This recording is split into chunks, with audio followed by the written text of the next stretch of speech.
नमस्कार, sunrise news में आप सभी का स्वागत है। सनराइज न्यूज लगातार जो 5 राज्यों में चुनाव होने वाले हैं उनके ओपिनियन पोल की चर्चा कर रहा है। हमने सबसे पहला ओपिनियन पोल आपको उत्तर प्रदेश का बताया था, उसके बाद हमने पंजाब पर चर्चा की और आज हमारी बात होगी गोवा पे। जिस तरह से आप देख रहे हो वहां की जो राजनीतिक स्थितियां हैं, जो राजनीतिक परिदृश्य है, वो पूरी तरह से इस बार के चुनावों में बदलता हुआ नजर आ रहा है।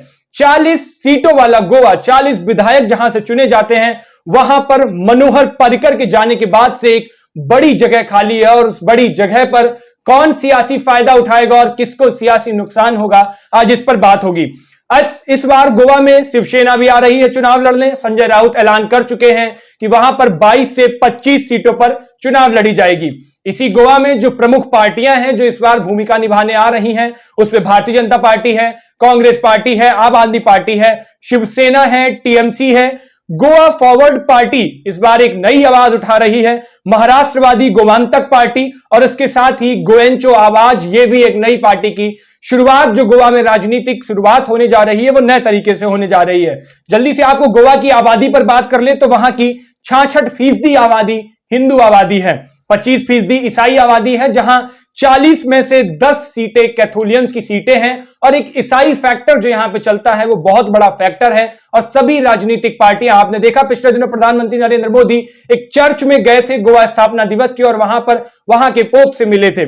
उसके साथ ही 9% मुस्लिम आबादी है जो गोवा की दक्षिण एरिया है, वहां पर कांग्रेस इसको साधने की कोशिश कर रही है और कांग्रेस यहां पर एक बड़ा फायदा उठाएगी। वो चाहती है कि मुस्लिम मतदाता उसको वोट डालें। तो गोवा में जो बेरोजगारी दर रहने वाली होती है वो इस बार के सबसे शीर्ष स्तर 11% देखी गई है। इसी गोवा में क्या चुनावी रणनीतियां हैं और क्या गोवा के असल मुद्दे हैं, इन पर आज बात होगी। गोवा के जो मुद्दों पर बात होगी वो सलोनी करेंगी। सलोनी हमारे साथ जुड़ी हुई हैं। सलोनी सनराइज न्यूज के जो हेल्थ सेगमेंट है और उसके साथ ही स्पोर्ट्स के सेगमेंट को कवर करती हैं, बड़ी चीजें जो उनमें निकल के आती है उनको रखती हैं। गोवा में किस तरह से राजनीतिक स्थितियां हैं, वहां के राजनीतिक परिदृश्य क्या है, उनको कवर करने के लिए हमारे सहयोगी आदर्श यहां पर मौजूद हैं। आदर्श, आपको ग्राउंड जीरो से वो तमाम सारी चीजें दिखाते हैं जो मेन स्ट्रीम मीडिया में जिनकी कवरेज नहीं होती है और जो असल मुद्दे जमीनी स्तर से उठने चाहिए वो उठा करके आप तक पहुंचाते हैं। या आदर्श हमारे साथ जुड़ चुके हैं। सबसे पहले मैं आदर्श की तरफ रुख करना चाहूंगा। आदर्श, क्या कुछ वहां पर राजनीतिक स्थितियां गोवा में इस वक्त आपको दिखाई दे रही हैं और कितना क्या सियासी परिणाम हो सकता है गोवा के अंदर? आदर्श जी उज्जवल, बिल्कुल। अगर बात करें हम गोवा की तो अभी पिछले समय में भी देखा गया कि गोवा की अगर बात कर ली जाए या और भी कई सारे राज्य, चाहे उत्तराखंड की बात कर ली जाए, जो ये सियासी उठापटक है वो हमेशा यहाँ पर चलती रहती है। 2-4 राज्य ही ऐसे हैं जो बड़ी ही शालीनता के साथ जो चुनाव जीतते हैं, जो सरकार बनाते हैं, वो पूर्णतया अंत तक जो है वो अपना सफर खत्म करते हैं। तो गोवा भी इनमें से एक है। और अगर अभी गोवा की बात करें तो गोवा में जो हमारा जो चुनावी सर्वे है, मैं आपको इधर उधर नहीं लेके जाऊंगा, मैं डायरेक्ट आपको लेके चलता हूं सर्वे पर। जो हमारा सर्वे रहा है उसमें क्या कुछ नतीजे निकल कर आए हैं। गोवा की अगर बात की जाए तो जो कुल मतदाता है वहां 11,11,692 हैं और जो मतदान करते हैं, जो कुल लोग जितने मिला के वो करते हैं 9,17,832, यानी कि जो अगर प्रतिशत निकाला जाए मतदान का तो लगभग 82.56% है। वहीं अगर बात की जाए गोवा में 40 सीटें हैं और जैसा कि सबको पता है कि हाँ, सरकार बनाने के लिए 21 सीटों की आवश्यकता होती है। अगर बात की जाए 39 सीटें वहां की जो है वो सामान्य है, 1 सीट जो है वो रिजर्व है।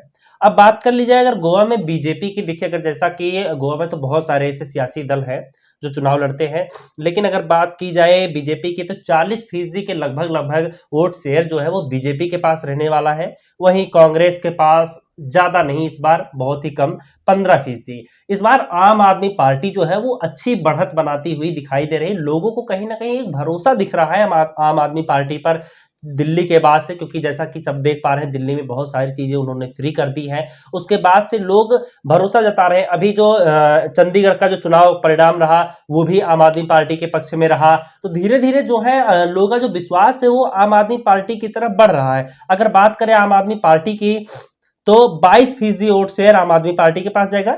बाकी वहां पे बहुत सारे तमाम सियासी दल हैं, 23% जो वोट शेयर है वो रहने वाला है बाकी सभी दलों में। जैसे इस बार जैसा कि अभी उज्जवल ने बताया, टीएमसी हो गई, इसके अलावा शिवसेना हो गई, और भी बहुत सारे जो वहां के सियासी दल हैं, स्थानीय जो दल हैं, वो सब चुनाव लड़ने वाले हैं। अगर बात की जाए पसंद और नापसंद की कि मुख्यमंत्री के तौर पर किसको ज्यादा पसंद किया जा रहा है, किसको ज्यादा नहीं पसंद किया जा रहा है, तो बीजेपी के प्रमोद सावंत की अगर बात करें तो 2022 में मुख्यमंत्री पद के लिए उन्हें 31.40% लोग ऐसे हैं जो देखना पसंद करते हैं, वो चाहते हैं कि वही मुख्यमंत्री बने।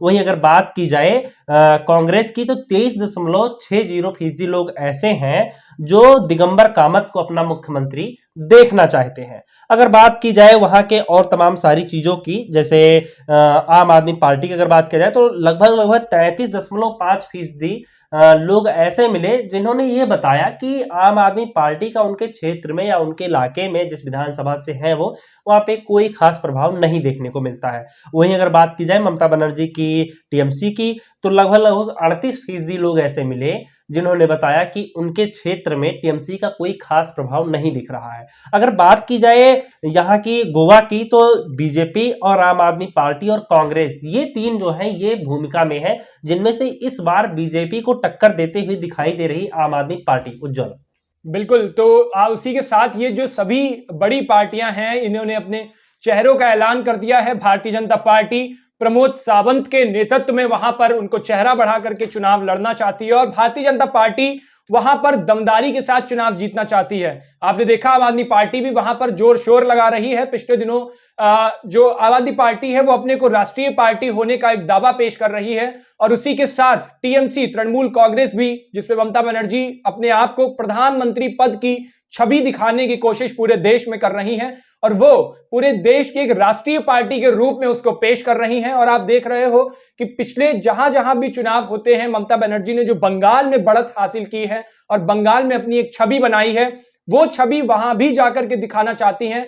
गोवा में बड़े बड़े पोस्टर्स, बड़े बड़े बैनर्स लगा करके और कई दौरे उन्होंने वहां गोवा में किए और उसको वो एक अलग छवि पेश कर रही हैं। वहीं अरविंद केजरीवाल लगातार गोवा पहुंच रहे हैं और गोवा के लोगों को अपना दिल्ली मॉडल पेश कर रहे हैं। दिल्ली में जिस तरह से उन्होंने बदलाव की बयार लाई है और अपने जो भी बड़े काम है उसको लेकर के, फिर चाहे वो फ्री की चीजें हो, वहां पर इलेक्ट्रिसिटी का एक मुद्दा है, शिक्षा का मुद्दा है, वो सारी चीजों को वहां पर जाकर के पेश किया है उन्होंने। वहीं भारतीय जनता पार्टी लगातार वो जो मनोहर पर्रिकर के समय से वो उन्होंने बहुत दमदारी से चुनाव लड़ा था और जाहिर तौर पर मनोहर पर्रिकर के चले जाने से भारतीय जनता पार्टी को एक बड़ा नुकसान वहां पर हुआ है और उस नुकसान की भरपाई वो प्रमोद सावंत के चेहरे को दिखा करके पूरी करना चाहती है। कांग्रेस पार्टी भी अपनी दमदारी पेश कर रही है। प्रियंका गांधी अभी गोवा के दौरे पर थी और उन्होंने भी वहां पर अपना एक बहुत लंबे समय से कांग्रेस ने गोवा पर शासन किया है और वो कांग्रेस अपनी छवि वो पेश करना चाहती है, पिछले कार्य जो उनके हुए हैं, और एक नया जो मॉडल पेश कर रही हैं, जो उत्तर प्रदेश में भी प्रियंका गांधी ने दिखाया है कि महिलाओं को लेकर के जो मॉडल पेश किया वो गोवा में इस बार दिखाएंगी। तो उसी के साथ भारतीय जनता पार्टी चूंकि एक बहुत मजबूत गढ़ बन चुका है गोवा के अंदर, तो उस गढ़ को बरकरार रखना चाहती हैं। अब इसी गोवा के बहुत बड़े मुद्दे क्या हैं, इस गोवा में क्या ऐसी चीजें हैं जो जनता सरकार से मांग रही, सरकार से पूछ रही, और इस पूरे चुनाव में वो मुद्दे फैक्टर बनने वाले हैं, उनकी तरफ रुख करेंगे। मैं सलोनी से पूछना चाहता हूं कि वहां के मुद्दों को लेकर के आपने जो रिसर्च की है वो वहां से क्या निकल रही है। सलोनी, ये देखिए उज्जवल, जब भी किसी भी राज्य में चुनाव होते हैं तो सबसे जो मेन चीज आती है वो आती है मुद्दे, कि सरकार जो इस वक्त की है वो उन मुद्दों को कितना सही करने की कोशिश कर रही है और जो आने वाली सरकार है वो उस मुद्दे पे क्या क्या काम करने की कोशिश कर रही है। तो इस बार भी कुछ यही हाल है। मुद्दे जो है गोवा के वो 2017 के मुकाबले उतने के उतने ही हैं, कोई ज्यादा मुद्दों में फर्क नहीं आया है। पहला है बेरोजगारी। जितनी बेरोजगारी साल 2017 में हमें देखने को मिली थी कि अगर लाख बच्चे जो हैं वो क्या कहते हैं पास आउट होते हैं तो उसमें से 10 या 20% को ही जो है क्या कहते हैं जॉब मिलती है। उसके अलावा जो बाकी खाली होते हैं उन्हें बेरोजगार ही रहते हैं। तो ये बहुत बड़ा एक एक्स फैक्टर हम कह सकते हैं, नेगेटिव फैक्टर कह सकते हैं गोवा जैसे राज्य में, जहां पे ट्रेवल और टूरिज्म का जो है इतना बड़ा चलन है कि हाँ, गोवा जो है वो टूर और ट्रेवलिज्म के लिए बहुत जाना जाता है। तो बेरोजगारी जो है बहुत बड़ा मुद्दा है गोवा में। दूसरा वाला आता है, क्या कहते हैं, आपका कानून व्यवस्था गोवा की है वो बहुत ज्यादा खराब हमेशा से हमें देखने को मिली है। हम 2017 की बात कर लें तो तब भी यही हालत थी, और अब 2022 में आने वाले चुनाव है, अब ये आने वाले चुनाव में बताया जाएगा कि कानून व्यवस्था जो है, नई सरकार अगर कोई आती है तो उसमें कानून व्यवस्था गोवा की जो है वो उसमें कितने बदलाव होंगे और आने वाली सरकार उसमें कितने बदलाव करेगी।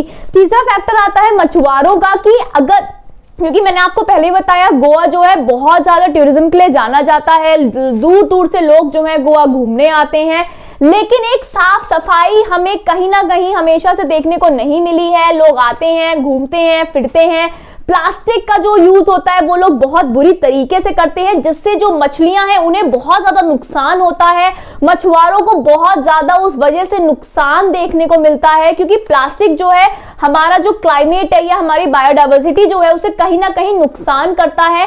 और गोवा का जो एक, अगर हम मेन सेक्टर बोले तो वो कहीं ना कहीं एक मछली पालन ही है। जो फिशर्स मैन है वो कहीं ना कहीं अपनी रोजी रोटी जो है वो मछलियां बेच के या मछलियों को पाल के ही खा रहे हैं, कमा रहे हैं। लेकिन जो लोग आते हैं, बाहर से आते हैं या कहीं से भी आते हैं, वो उस चीज पे फोकस नहीं करते हैं, वो उस चीज पे ध्यान नहीं देते हैं, और वो उसी तरीके से उस चीज को देखते हैं जिस तरीके से उन्हें नहीं देखना चाहिए, बल्कि उन्हें उस चीज को सुधारना चाहिए। ये तो कुछ मुद्दे हो गए, लेकिन यहाँ पे सबसे बड़ी बात ये आती है कि आने वाले चुनाव के लिए हर कोई अपनी तैयारी जो है पक्की कर रहा है। दिल्ली के मुख्यमंत्री अरविंद केजरीवाल जो है गोवा का दौरा कर चुके हैं, लोगों से बातचीत कर चुके हैं, लोगों को बहुत बड़े बड़े वो ऐलान कर चुके हैं, यहां तक कि वो ये भी कह चुके हैं कि अगर गोवा में आपकी सरकार आएगी तो वो आप स्किल यूनिवर्सिटी जो है बनाई जाएगी, ताकि बेरोजगारी थोड़ी कम हो, बच्चों को और ज्यादा पढ़ने का मौका मिले। मतलब एक तरीके से वो गोवा को एजुकेशनल हब बनाना चाहते हैं 2022 में, अगर आपकी सरकार जो है वो गोवा में आती है।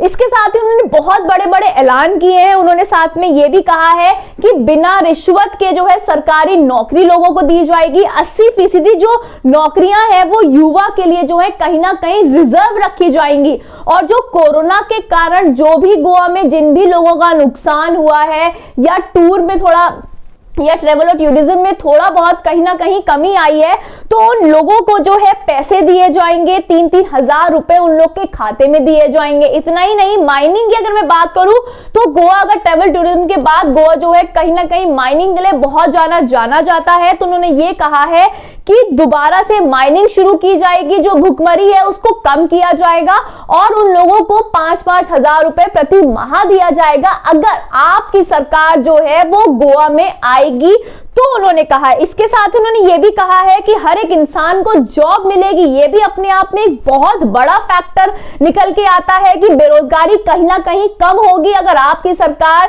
गोवा में दस्तक देती है और जीतती है, कि अगर बेरोजगारी कम होगी तो लोग जो है आगे से आगे बढ़कर काम करेंगे, लिटरेसी रेट भी उससे कहीं ना कहीं अफेक्ट होगा, और लिटरेसी रेट भी जो है कहीं ना कहीं बढ़ेगा। इसके साथ ही जो लोग काम की तलाश कर रहे हैं उनको भी 3,000 रुपए जो है वो भत्ता जो है वो दिया जाएगा। ये तो आपने ऐलान किया है। तो अगर मैं बीजेपी की बात करूं तो फिलहाल अभी बीजेपी ने रैलियां करी हैं, जेपी नड्डा गोवा पहुंचे थे, उन्होंने ऐसा कोई भी अभी तक ऐलान नहीं किया है, बल्कि उन्होंने तो ममता बनर्जी पर ही बहुत सारे तंज कस दिए थे। अगर कांग्रेस की मैं बात करूं तो राहुल गांधी जो है 15 और 16 जनवरी को जो है गोवा दौरे पर जा रहे हैं। एक बार वो फिर से कोशिश करेंगे गोवा में कांग्रेस की सरकार वापस आए, क्योंकि जिस तरीके से कांग्रेस की सरकार ने इतने सालों में राज किया है, दोबारा से वो यही चाहेंगे कि एक बार फिर से कांग्रेस की सरकार गोवा में जीते और कांग्रेस का मुख्यमंत्री बने। तो 15-16 जनवरी को गोवा दौरे पर हैं। देखना यह होगा कि अब वो इन सब के बीच जो है वो क्या क्या बड़े ऐलान करते हैं। और अब ममता बनर्जी की मैं बात करूं तो फिलहाल ममता बनर्जी भी अभी कहीं ना कहीं हमें शांत नजर आ रही हैं, लेकिन जो बड़े ऐलान गोवा में किए गए हैं वो दिल्ली के मुख्यमंत्री अरविंद केजरीवाल की तरफ से किए गए हैं।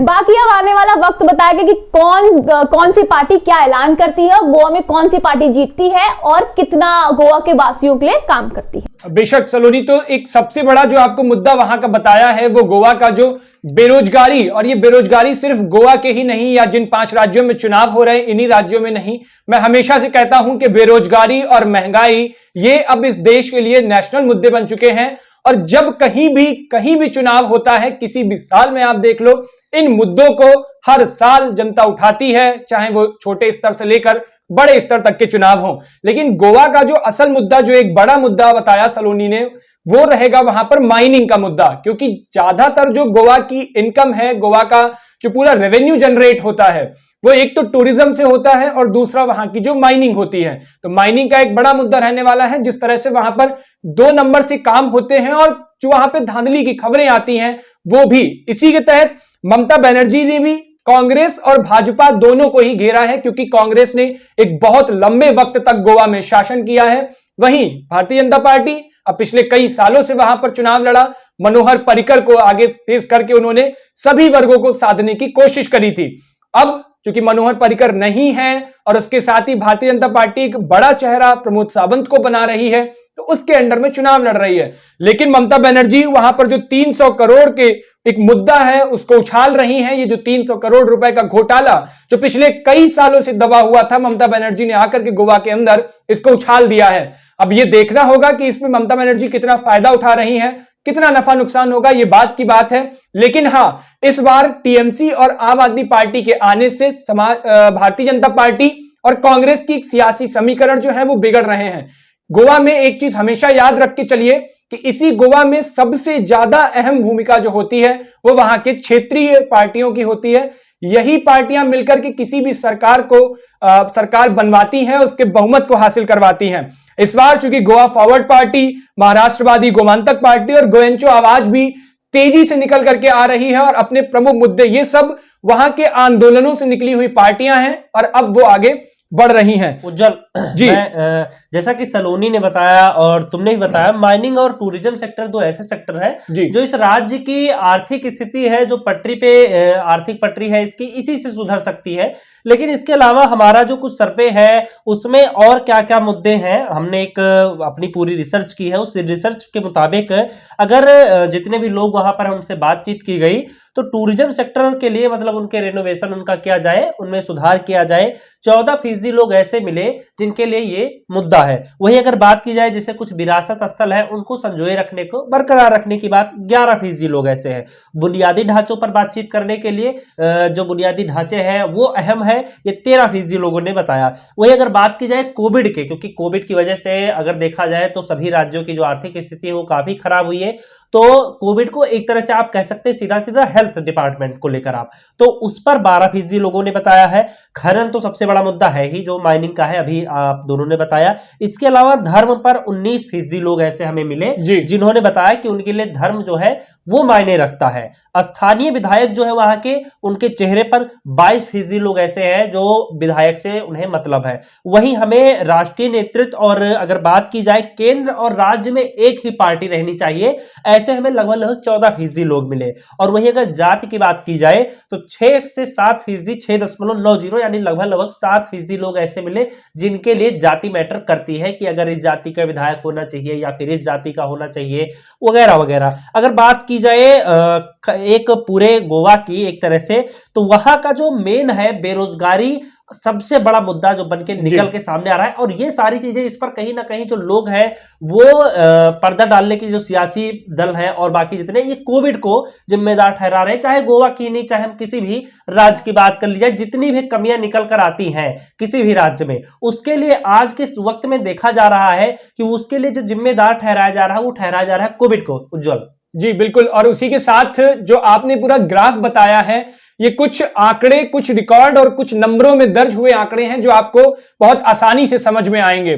उसी के साथ आपने कोविड का जिक्र किया, तो इस बार जो चुनाव होने जा रहे हैं वो पूरे कोविड के दौरान ही होने जा रहे हैं। ओमिक्रॉन की तेजी से पूरे देश भर में फैल रहे हैं। उसी के साथ नए नए वेरिएंट निकल के सामने आ रहे हैं और चुनाव आयोग ने कहा है कि चुनाव पूरे कोविड प्रोटोकॉल के साथ होंगे।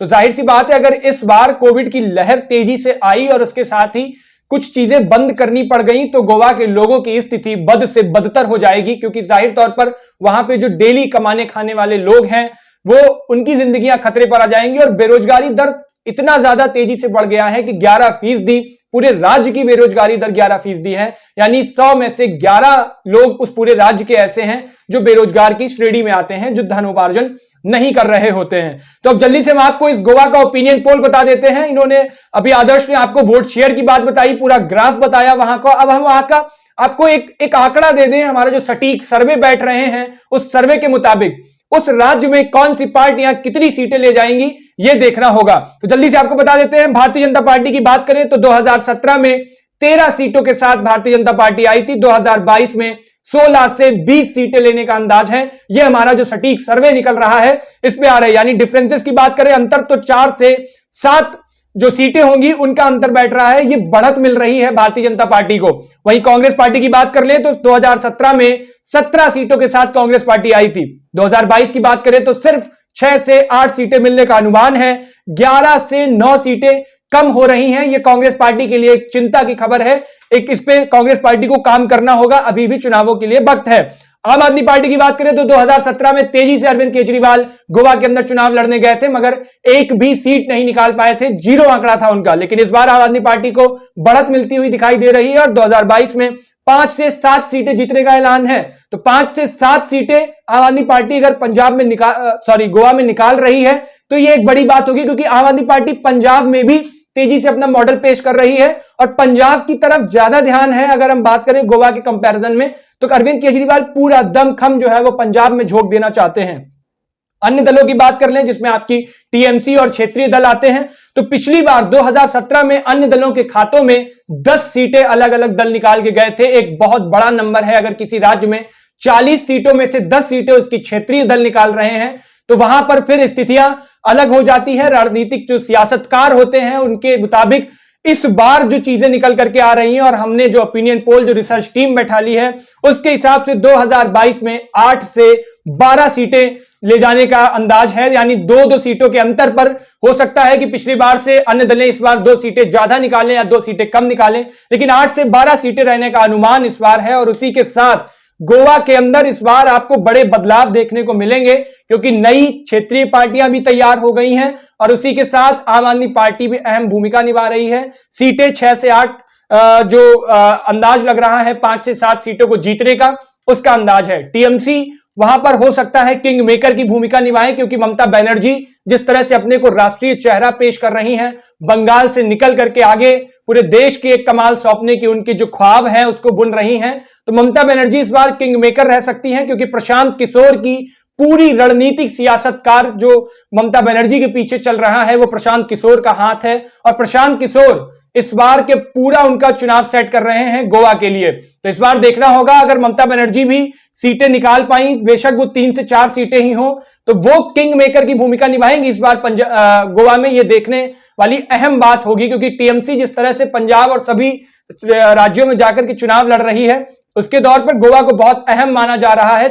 बेशक 40 सीटें हैं, लेकिन इन 40 सीटों में भूमिका टीएमसी की बहुत बड़ी होगी और अगर 4 सीटें भी निकाल करके ले गई तो वो किंग मेकर की भूमिका इस बार की गोवा में चुनावों में निभाएगी। अब इसी के साथ आप हमारे इस ओपिनियन पोल से जुड़ा करिए और इसमें अपनी राय जरूर दीजिए कि गोवा के अंदर और किन पार्टियों में कितनी क्षमता है, कौन कितनी सीटों को निकाल सकता है और आपके राय में कौन सी पार्टी वहां पर इस बार सरकार बनाने जा रही है। तो हम इसी के साथ आपको गोवा का ओपिनियन पोल हमने दिया, बहुत ही जल्द आपको और 2 उत्तराखंड का भी ओपिनियन पोल और मणिपुर का ओपिनियन पोल हम जल्द ही बताएंगे। हमारे साथ जुड़े रहिएगा और देखते रहिएगा सनराइज न्यूज। शुक्रिया।